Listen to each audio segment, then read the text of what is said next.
Nama saya Ria Safitri dari kelas Manajemen B. Di sini saya akan menjelaskan mengenai teori perilaku konsumen. Teori perilaku konsumen ada dua pendekatan. Yang pertama adalah Cardinal Utility Approach dan yang kedua adalah Ordinal Utility Approach. Yang ingin saya bahas dalam video ini adalah teori mengenai Cardinal Utility Approach. Namun sebelum masuk ke dalam pembahasan tersebut, saya akan menjelaskan terlebih dahulu apa yang dimaksud dengan perilaku konsumen itu sendiri. Perilaku konsumen adalah perilaku yang konsumen tunjukkan dalam mencari, menukar, menggunakan, menilai, mengatur barang atau jasa yang mereka anggap untuk memuaskan kebutuhan mereka.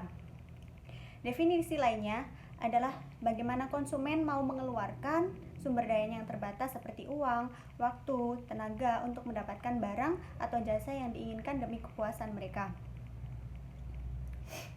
Perilaku permintaan konsumen terhadap barang dan jasa akan dipengaruhi oleh beberapa faktor, diantaranya pendapatan, selera konsumen, dan harga barang di saat kondisi yang lain tidak berubah atau ceteris paribus. Perilaku konsumen ini didasarkan pada teori perilaku konsumen yang menjelaskan bagaimana seseorang dengan pendapatan yang diperolehnya dapat membeli berbagai barang dan jasa sehingga tercapai kepuasan tertentu sesuai dengan apa yang diharapkannya. Nah, di sini ada beberapa faktor yang mempengaruhi perilaku konsumen itu sendiri. Yang pertama adalah perilaku psikologis yang mencakup motivasi, persepsi, kemampuan belajar, dan sikap perseorangan.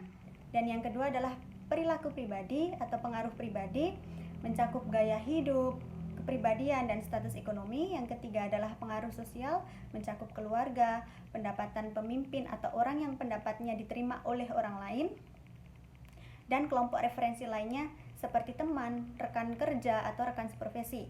Yang keempat adalah pengaruh budaya, mencakup budaya, yaitu cara hidup yang membedakan satu kelompok besar dengan kelompok lainnya, subculture, atau kelompok yang lebih kecil seperti kelompok etnis yang memiliki nilai-nilai bersama, dan kelas sosial atau kelompok-kelompok berdasarkan peringkat budaya menurut kriteria seperti latar belakang pekerjaan dan pendapatan.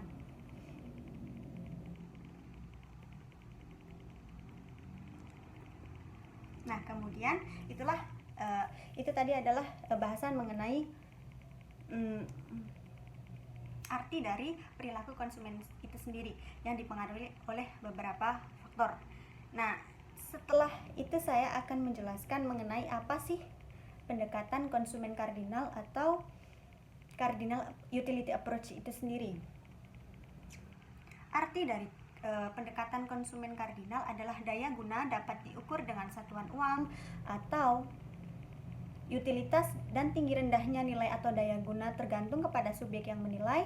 Pendekatan ini juga mengandung anggapan bahwa semakin berguna suatu barang bagi seseorang maka akan semakin diminati. Pendekatan kardinal memberikan penilaian bersifat subjektif akan pemuasan kebutuhan dari suatu barang.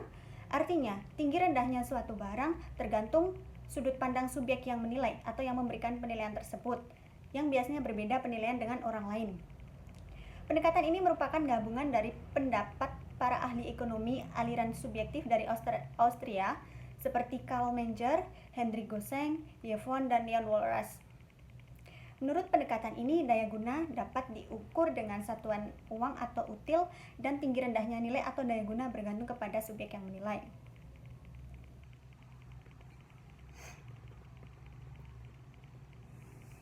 Dalam pendekatan ini akan banyak didasari oleh suatu hukum dari tokoh terkenal, yaitu Goseng.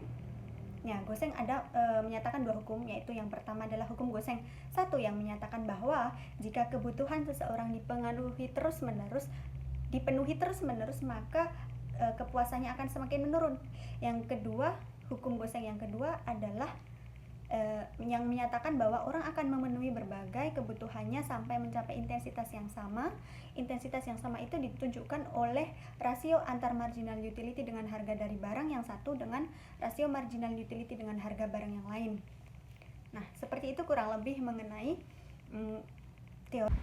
Ini adalah kurva schedule utility total secara singkatnya. Nah, kurvanya kurang lebih seperti ini. Keseimbangan konsumen itu bisa yang pertama tercapai jika konsumen memperoleh kepuasan maksimum dari mengkonsumsi barang, Dan yang kedua, syarat keseimbangannya adalah kurang lebih seperti ini rumusnya. Marginal utility price, pendapatan konsumen. Kayak ini contohnya.